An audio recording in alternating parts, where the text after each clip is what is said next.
Okay, so on my screen right now, we can see that I have a class, right? It's filling up the entire screen. This is what's called a data transfer object, a DTO. And the purpose of a data transfer object or a DTO is really just to kind of contain some state that we can pass around. And as the name suggests, we're going to be transferring data by using this object. So historically, in C Sharp, before we've had access to records, when we're using a class in this form here, you kind of have a lot of duplicate information as a programmer to kind of put this together for something that should be super simple. So what I mean is that if we take this example here for this first argument that's passed in, we can see that it's being assigned to a property, and then we can see the property definition.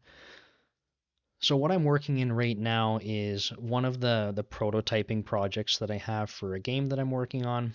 It's a bit of a dumping ground for different things, and I have a bunch of these DTOs I'm putting together to transform across different domains of information. So a lot of the time, these DTOs end up looking similar in the different domains, but I might be switching between this, say, like identifier type, and maybe actually translating that into a string in a different domain.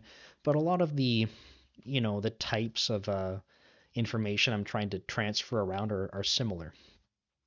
So I end up having a bunch of these DTOs, and maintaining them is kind of nasty because, as I said, you have information really across three spots. So you can imagine if I wanted to even change the name of one of these, right? I kind of have three different lines of code I have to go touch to update, and it's messy to have to maintain. So the solution that we have access to in more recent .NET versions is the record type.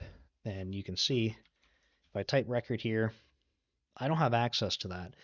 And if you check it out in the top here, I'm on .NET 4.6. And the reason I'm on .NET 4.6 is I need compatibility for Unity. So my libraries are going to be built and then leveraged in Unity later. And to the best of my knowledge currently, we don't have some of the luxuries of later .NET languages. So we have a solution though, and there's actually a NuGet package that we can leverage, and it really helps us here. So I'm going to show you how that works and how this goes from being super messy to something that's a little bit more easy on the eyes. So what I'm going to do is jump over to my project that I have here. Font is going to be a little small, so I apologize, but I'm just going to go to Manage NuGet Packages. And the NuGet package that we're going to be looking at is called PolySharp. Cool. So I'm just going to install that. It's doing its thing. It says it's installed, but we'll get that going. Okay, so we're not quite done. We have the package installed. You can see by the little check mark here. I'm just going to go ahead and close that. And it still doesn't work. That's okay because we're not done. We have one more step. We're going to jump over to the project file, right? So the same project file, and we're going to change the language version. So lang version, I actually have this on my clipboard, I think, so I'll paste that into 11.0, for example. And if I jump over here, you'll see that all of the squiggly lines go away. So what PolySharp is able to do for us is actually create some of these classes for us that the compiler is able to use, because some of the features that we're looking at, like a record type, are things that can be determined at compile time. So if you check out the actual site for the package, I believe they have a really good rundown on how this works, what types of features are available. So definitely check out the GitHub page for that. It'll be super useful. But now that we have record here, what do we do? Well, just to kind of make it obvious, I'm going to delete all that code. So you can see it's already significantly smaller in size. And what I'm just going to do is move some of this up And I can't remember what I had on the clipboard there. Too much. I need a parenthesis. There we go. Cool.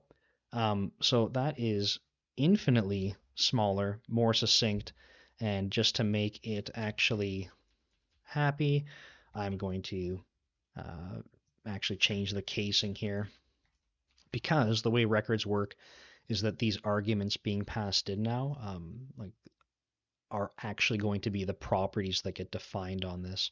So all of a sudden, that one DTO that was taking up my entire screen with information really duplicated 3 times is now reduced to just having those pieces of information in one spot. So infinitely cleaner, and we can do that because we have access to the record type, which is all thanks to PolySharp. So a really simple change to be able to do. I'm going to try building this. I probably should have given this a whirl before I started recording, but we check the output. Oh, it's already done. Cool. Yeah, 1 succeeded, 0 failed. So it's able to build this no problem. It's still .NET 4.6, and we have access to the record type. So I think the catch will be that you have to have the right tools installed for the compiler locally, but that shouldn't really be an issue. The challenge is usually more about the target that you're trying to build for. So with PolySharp, we are able to kind of overcome that. So that's really it, and it's a pretty quick solution for this type of challenge that I keep running into. There's a handful of other stuff that you can use PolySharp for that, I mean, it's unlocking other features like this. Primarily, I'm just leaning on it for the record type right now, and it's cleaning up a ton of code for me, so I'm super excited about that. So just a quick video for today. So if you enjoyed that, please give the video a thumbs up. Subscribe to the channel if you want to see more of this kind of stuff, and definitely for the YouTube algorithm, get some comments in there, and I'm happy to get back to you. So thanks again, and we'll see you next time.